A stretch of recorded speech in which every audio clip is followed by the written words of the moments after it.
John, thanks for joining us again today. You were a big hit a couple of weeks ago when you were on the program. We had a lot of views, and I think a lot of people had their eyes opened in relation to what's really happening in Ukraine.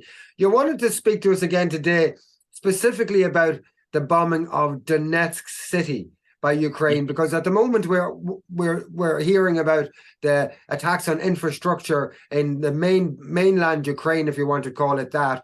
But those attacks are really on electricity substations and things like that. They're not on civilian areas, really. But there are serious attacks happening in the civilian areas of Donetsk. Do you want to fill us in on that? Yeah, well, last week I mentioned that we're missing most of the story of the war in Ukraine. From the outbreak of hostilities following the US-led coup in 2014 until Russia entered the conflict in 2022, it was a Ukrainian civil war involving the Russian-speaking minority in the east and southeast of the country, mainly in Donbass. But now, after 10 months of war, we are still not getting the Donbass side of the story or the Russian side of the story. We don't get the views from the global south. We don't even get the honest views of our own media. MSM's job is reduced to taking handouts from the press off in Kiev and repeating them verbatim, nihil obstat. RTE has led its main evening news with President Zelensky blaming Russia for the daily bombing of Zaporizhzhia nuclear plant, risking a nuclear disaster in Europe. However, at this stage, the world and its mother knows that the shelling is coming mainly from the town of Nikopol, directly across on the other side of the bank of the broad Dnieper River, which is under Ukrainian control. What we get daily on MSM is the view of a regime that has banned all views other than those of the Zelensky administration. He is now proposing to ban the Russian Orthodox Church. Only one view is allowed, that of a regime riven with elements of the extreme far right, white supremacists, and neo-Nazis. Nothing to see here, say MSM. It should be noted that this is not President Zelensky who is calling the shots. It's the US, UK, NATO aggression which is driving Ukraine war today. All of these players wanted this war specifically to weaken Russia and to achieve regime change there. They're also the same parties that lied about WMD to get their war in Iraq. Despite all these players and interests, however, you'd be forgiven for thinking that the Donbass people do not even exist at all, for we never hear them or their stories in MSM. However, there are intrepid reporters working in Donbass who do offer their stories. And here I would recommend Eva Bartlett from Canada, Johnny Miller and Patrick Lancaster from the US, Graham Phillips from England. For analysis, I suggest Alexander Mercouris from English Greek Man, Brian Berletic, ex-Colonel Douglas McGregor, and Scott Ritter, all US, and Jack Baud from Switzerland. Alas, there are few, if any, MSM correspondents or reporters working in Donbass. So we must rely on the above mentioned and others to shine a light on what is happening there. Donetsk is being written out of European history before our eyes. Recently, Wikipedia took down an entry for the Alley of Angels in the city, which is dedicated to remember all the young people killed by the regular shelling of the city by Ukraine since the civil war began in 2014. The now daily shelling has, from January the 1st until December the 1st, killed more than 1,000 civilians in Donetsk, Orlovka, and other nearby towns. Some 126 of these victims were children. Yesterday, 8 civilians were killed by Ukrainian shelling. Among them was a young local MP, Maria Pirogova, 29, and the frontman for a band, the Rezonans, Vadim Labuzov. The frequent use of multiple launch Grad missiles means pinpoint accuracy, as when HIMARS are deployed, is forsaken for a more general targeted area. Further immiseration for the city's inhabitants takes place when the shells used are illegal cluster bombs, carrying hundreds of small explosive bomblets called petal mines. These green bomblets are so difficult to see in the grass, so they maim indiscriminately and occasionally kill. Thousands of these have been dropped all over Donetsk. They are particularly dangerous for young children who think they have found a new toy. Here it should be noted that every shell that lands on Donetsk is considered a war crime because it is specifically targeting civilians. The use of petal mines is also banned in international law. Every day in Donetsk, there are many war crimes such as these. And because of these crimes, men, women, and children live their daily lives in constant fear. The EU does not attempt to prevent such attacks. Unfortunately, the above stories and many, many more are not being reported by MSM, lest they are dubbed Putin puppets. Such is the pressure to conform to the one and only narrative. The narrative supplied by NATO bosses in the US, UK, and at the NATO HQ in Brussels. Last week, I said before being given any further EU funds for war to President Zelensky, he should have to stop his attacks on Zaporizhzhia nuclear plant. This week, I would add that the illegal bombing of civilians in Donetsk should also have to stop before any further multi-million euro tranches of EU taxpayer funds are diverted to Kiev. Alas, with 21 of the 27 EU countries doubling up as members of NATO, I won't hold my breath. That's your latest article, actually, isn't it? That's about to be published on M-Compass Media's website as well. And I think it covers everything. I've got a feeling you were afraid to miss something, so you decided to cover everything in one swoop. And I think you did, John. Focusing in on what's happening to the people in Donetsk right now as we speak. There's video footage out there. You've sent me a lot of stuff. I've seen some stuff myself on Twitter. If we'll just take a minute out to have a look at what is actually happening in civilian and in residential areas in Donetsk, and that is being hidden from our eyes in the so-called West, whilst we're being told without any video evidence whatsoever that civilians are being pummeled in the rest of Ukraine, which is actually not true. It would appear that the main civilian casualties in and around Kiev and areas like that is actually from the air defense systems that Kiev are using themselves, and missiles landing, their own missiles landing in civilian areas. But let's have a look at some of these videos that are coming out from Donetsk. Just to let you know, folks, it may be a bit tough to watch, so you may want to turn away.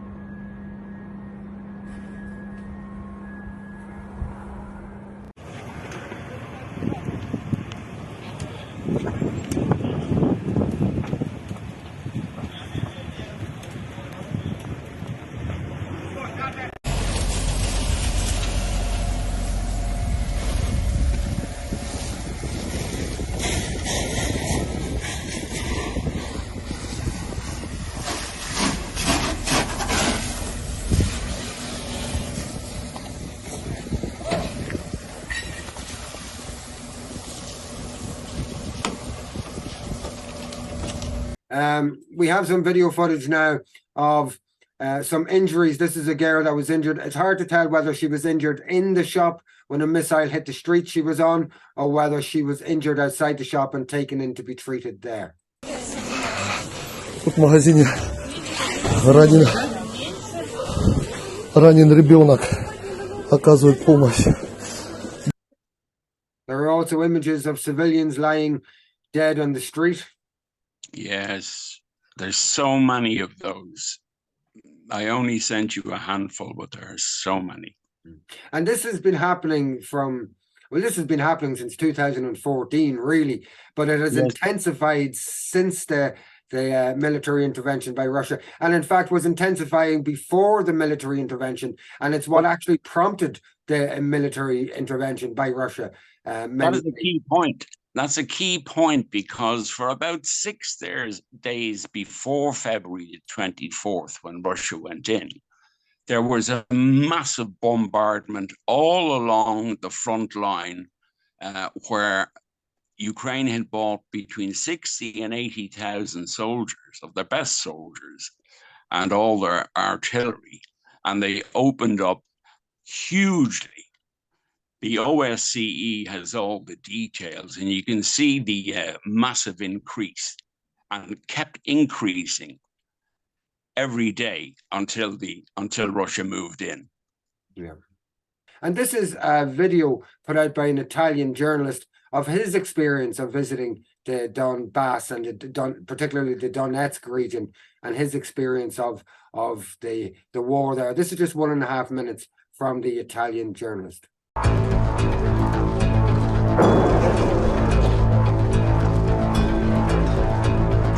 La mia assoluta contrarietà a continuare ad inviare armi all'Ucraina. Queste armi vengono usate contro i soldati russi, contro la popolazione civile del Donbass. Io sono italiano. Donbass есть такой идентичный, они сами себя чувствуют русские. Запад Украины, там они вообще, даже они ненавидят Россию. Поэтому вместе как можно жить? Когда я спрашиваю людей Западной Украины, там часто мне отвечали: я украинец, потому что мы отличаемся от русских. Слушайте, Украина всегда говорила, что Донбасс Украина. А если Донбасс Украина, я вас спрашиваю, простите, а почему вы продолжаете бомбить этот народ? В Донецке есть полные районы, которые полностью разрушены. И люди, мирные жители, которые попали под обстрелы бомб украинской армии. Это как Сталинград. Мой самый большой позор то, что Европа закрыла глаза. Не расскажет об этом. Это цивилизация, это демократия, это такой прогресс. Что это такое? What do you think about that guy's report, John? It's excellent. You know, it's so rare, but this is the strange thing. You have to really dig to find people in different countries who are coming out. But I think increasingly they are coming out and people are speaking up, because if we're aware, if people aren't being told of what's going on, they don't react. And this bombing of civilian areas where there is no military infrastructure, where there is no reason for it other than literally trying to commit genocide, trying to get everybody to leave these areas and never come back again. And I think when we look at some of the groups involved in this and their proclamations over the last 10 to 15 years and their dedication to something like genocide in eastern Ukraine, or what is now Western Russia, we as human beings, not just Europeans, but we as human beings should want something done about this, but it doesn't seem to be happening at all. In relation to, you mentioned, John, about the church and about the banning of Orthodox religion in Ukraine in the last few days. Could you maybe fill us in on that? Well, that fits in perfectly with the extreme attitude that's held by this particular regime. You know, they are, what should I say? I won't say curating Nazism, but they have Nazis among them and they do nothing about it. And they know they behave badly. But we saw when President Zelensky tried to talk with the Azov people, they told him to get lost. He's captured everywhere he looks. He actually ran on a platform of making peace. And he was raised, he himself was raised as a Russian speaker. Yeah, and he was. I saw the video, which was heavily publicized, of him allegedly with good intent meeting these Nazi groups in East Ukraine, and then them basically telling him to go away and stop annoying them. And I just wondered to myself how real that was. Obviously, it was Zelensky and it was these guys, and this is what they said. But to me, that almost appeared contrived, as though Zelensky wanted that video to be able to point to and to say, look, I tried, guys, I tried. Now we have to let the extremists take over. That's my view of that video, to be honest with you. Well, it's cover for him if he needs cover, you know, and he certainly needs all the cover he can get with the Azov right sector and a litany of other groups involved in the in far right white supremacist stuff. One of the things that really irritates me is that one of the signs they use is the Celtic cross. Now, if anything was less appropriate, because the one European country that suffered most from another European country was probably us for 800 years. The last thing we should want is involvement with any nonsense against other people, against weak people. And the Donbass people are weak. Yeah, and it's just pure intimidation. It's almost like they're losing the war now, so they're just going to attack civilians. Well, that's exactly it, because just west of Donetsk, you're at the front line. Yeah. And there's ferocious fighting going on there. It's the key area. And what the Donbass soldiers and the Russian soldiers are trying to do is to push them out of range of Donetsk and other places.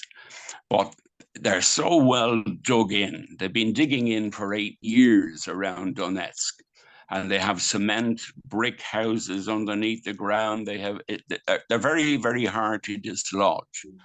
But while that battle is going on, they're having a side swipe at Donetsk. It's just kicking the cat.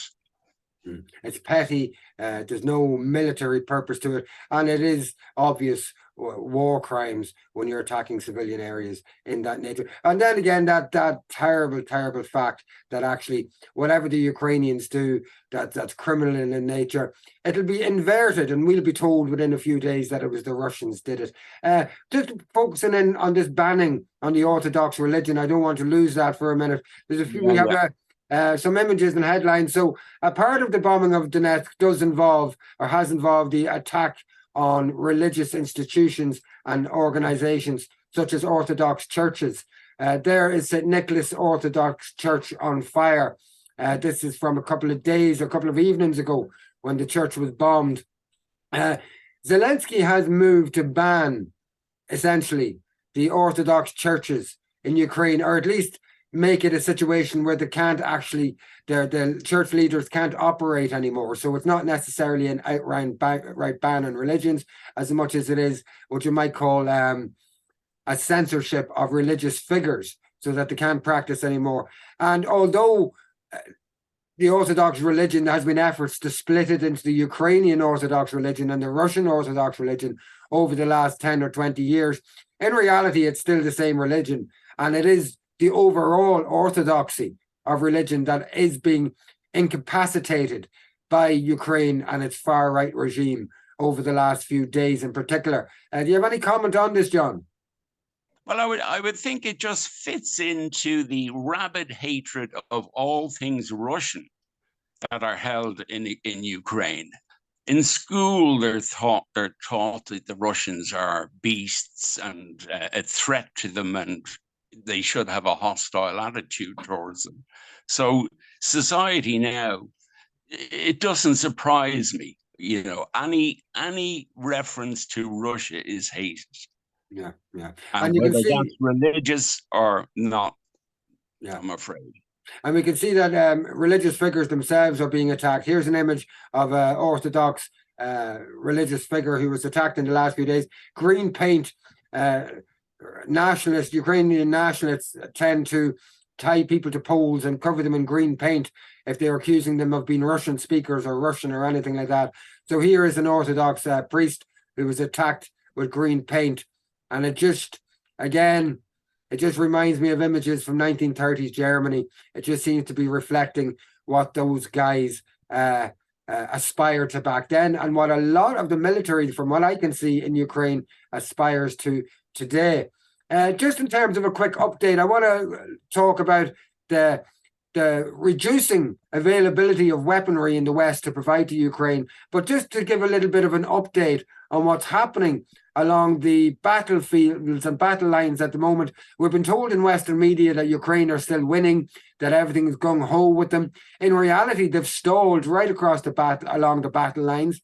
We were told that Russians pulling out of the Kherson city itself and western Kherson region across the Dnieper River to the east. We were told that that was a loss and a defeat of the Russians. In reality, there was no battle took place. The Russians pulled back, and it appears to have been a poisonous cup given to Ukraine. And the Ukrainian military themselves have pulled out mainly from Kherson city because there's no point in holding it. And what's happened is the Russians have taken out all of the entrance and exits for supplies to Kherson city. So it was a kind of a wasted effort, and some of their troops are tied down there now. They can't get out, and they're left in a situation where they can't go and support other areas of the front line. The figures that I'm seeing, between 500 to 1,000 Ukrainian soldiers dead every day. And when we say Ukrainian, that could be Polish, American, British, French, from all around the world fighting on the Ukrainian side.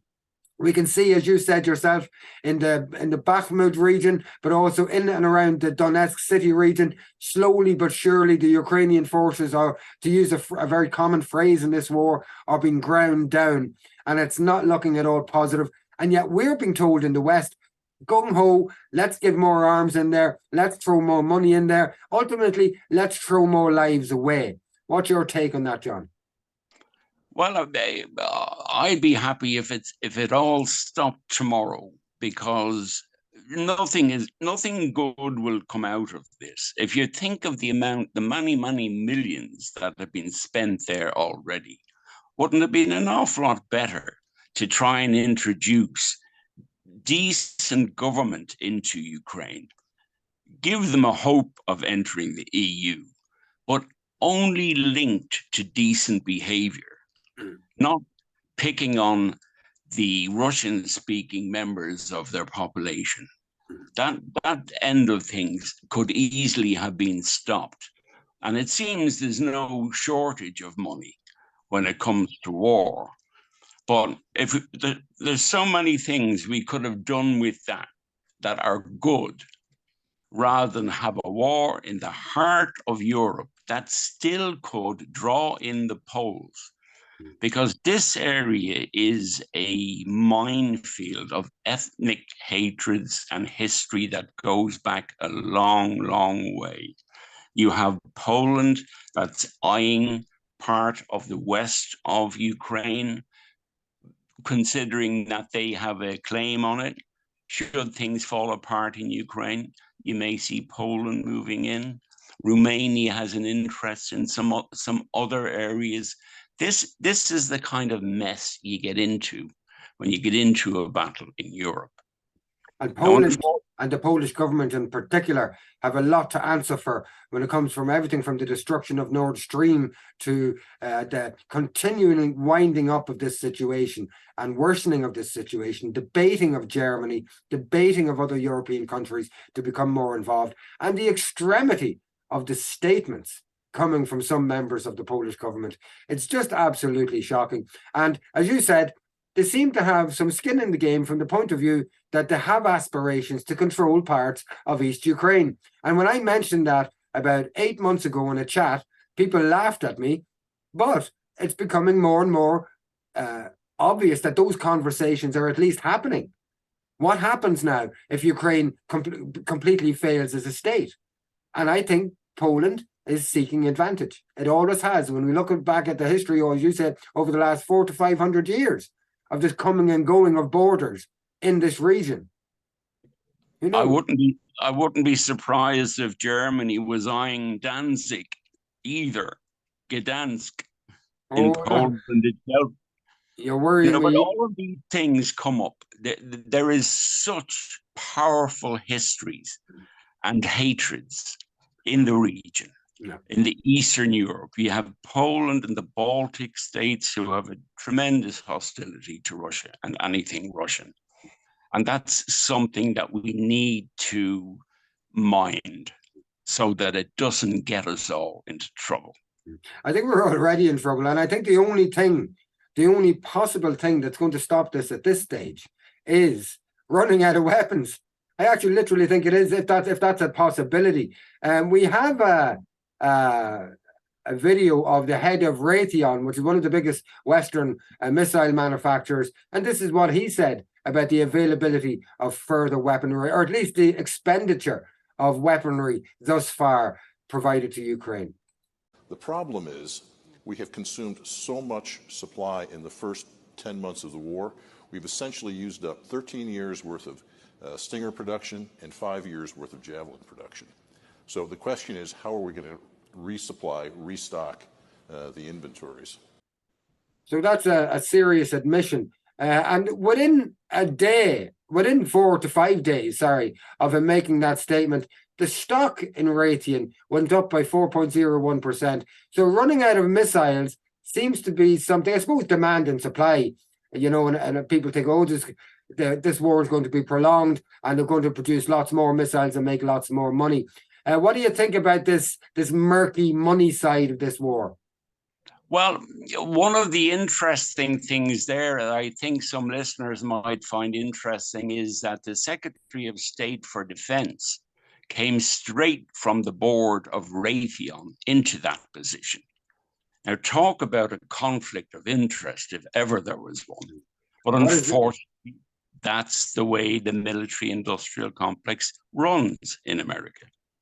And everything in the West seems to be bought out. Every institution, especially ones that we had faith in, and that's proving the downfall of the West and NATO in terms of this particular conflict, from what I can see, because it's the entire war system is dependent on capitalist and private enterprise, and it's a lot more difficult to be able to control war manufacturing, production, all those kind of things. In a scenario like that, the Russians seem to have their finger on the pulse. They seem to have been prepared, and I saw statistics that there's up to 20,000 missiles fired by the Russians a day. That's small, medium, and large missiles, compared to the capabilities of the Ukrainians, which is 3,000 to 5,000 per day max.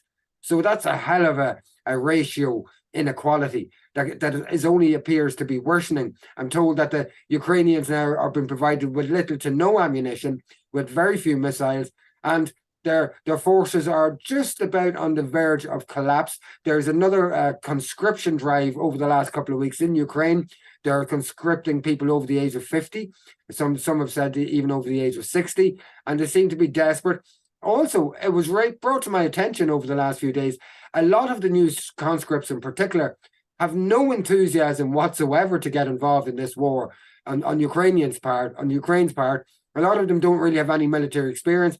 A lot of them are being forced to fight against their own principles. A lot of them are Russian speakers. They're being conscripted in East Ukraine areas, and they're being forced to fight against their own, what they feel is their own people. And they're being executed en masse if they don't fight. And there has been some videos released, which still needs a little bit of confirmation over the last few days, which shows, it would appear, the execution by Ukrainian troops of their own men when they refuse to fight. Did you hear anything about this, John? Well, that's two extraordinary videos, actually, of the same incident. One from a quadrocopter taken from above, where the person who is manipulating it could see people walking into a clearing among trees. And next thing, these guys are lined up and they're shot. And they're wearing Ukrainian uniforms. Yeah. And we today we saw confirmation of that from the Ukrainian side when they showed videos from the ground level.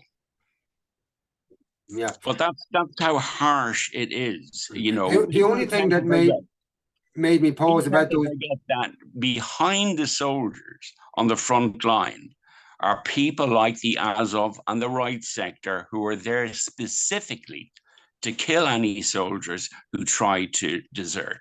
Yeah, and that's how bad it is. And there seems to a large degree the zeitgeist of the latter part of World War II amongst the Nazis that extreme zeitgeist of defeat or death, or fight or die, that they were shooting their own as the Russians came towards Berlin. It became a situation that you couldn't turn around to face Berlin itself, or you'd be shot by your own. You had to go and commit suicide against the approaching Russians.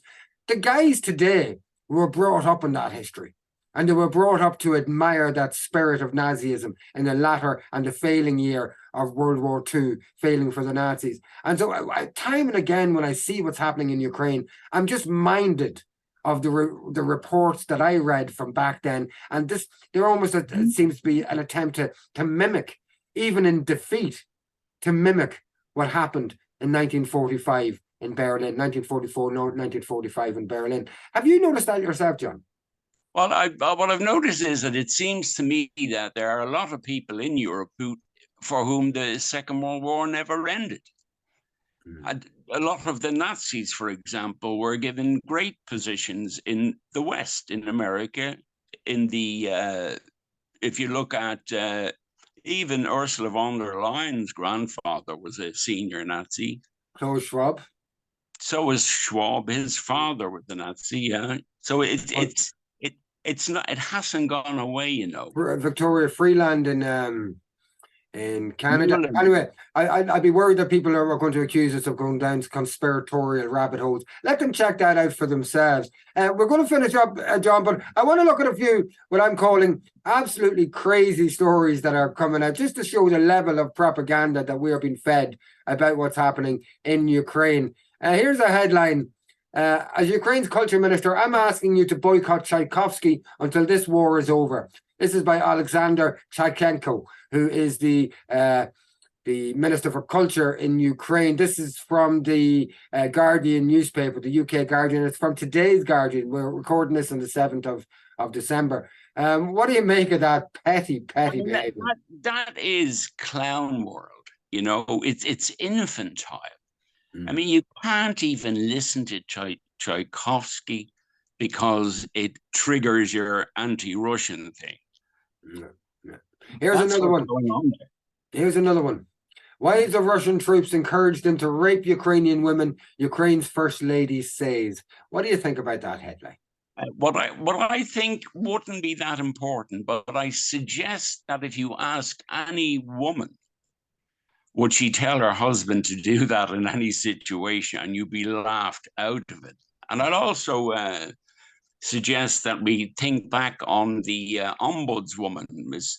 Denisova, who was caught lying about Russian troops allegedly raping boys and girls. And that line held for a long, long time until she was found out to be lying. When it was checked, it was all made up. In fact, how she was found, the only reason that she was found out that time was that the story went around the world to the extent that sexual abuse support groups for victims wanted to go to Ukraine to support these victims. They made contact, and then they were told that there were no actual victims, and they discovered over time that it was all made up.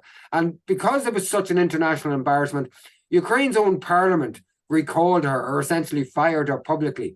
But Ukraine's own parliament, members of it, and Ukraine's regime, and the First Lady, Zelensky's wife, continue to repeat those lies and that deceit. And this was the same kind of bullshit that came out before they overthrew Gaddafi in Libya, before they overthrew Saddam Hussein. It was always the same. They're giving out Viagra and directing them to rape all the women in the country. And this is the most abusive, insulting, crude, and vulgar form of propaganda that you can imagine. It's the type of trash that would have come from the mouth of Goebbels himself. Well, the unfortunate thing is it works, Finbar, because I was listening on one afternoon to RTE radio, and the Russian ambassador was savaged by the interviewer, and it was all the rape story. And it was all untrue. No. But people were open to believing anything. But how insulting is that? To criticize anything the Ukrainians said, because they were reified. But how insulting and how low is that? How insulting to victims of sexual violence. It's just unbelievable. Well, if you heard Denisova's reason for it, she said, in excuse for her behavior, I did it for weapons and for money from the West. That's why she did it.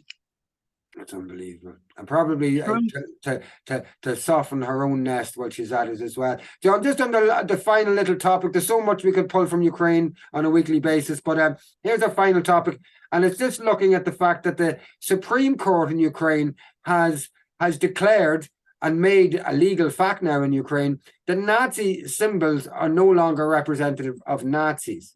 I'll just cover this little story before we talk about it. Ukrainian court rules SS division symbols not Nazi. The symbols of the SS 𝐔𝐊𝐒 division, a notorious Ukrainian Nazi collaborator unit, are legal to use in the country. Ukraine Supreme Court has ruled that the symbols of the infamous 14 Waffen Grenadier division of the SS, also known as the 1st Galician Division, are not Nazi and therefore not banned in the country.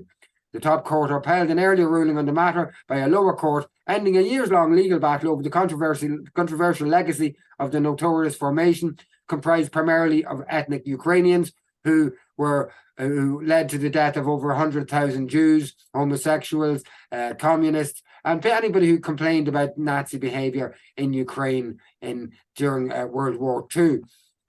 In Germany, those symbols are still illegal. Well, up until 2018 anyway. This is from DW.com. Illegally displaying Nazi symbols in Germany can be punished by 3 years in jail.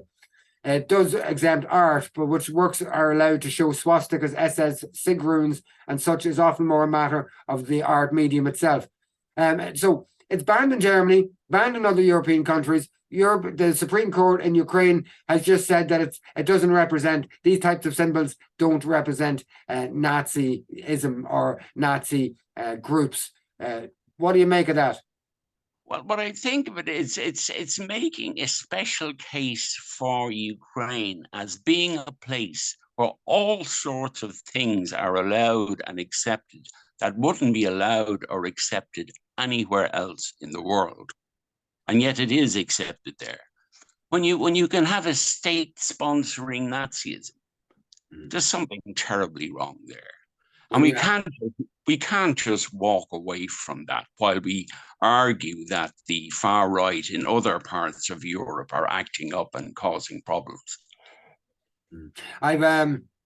There's adults now that were raised in Ukraine as Nazis, and I've seen the camps that they were sent to, and the language and the nomenclature and the culture that they were brought up in which violence is aspired to, where the concept of might is right is the main principle that they're taught, where they're taught that people of other genetic dispositions other than their own are lower and can be used as slaves, can be even killed. And this is what they're brought up to believe.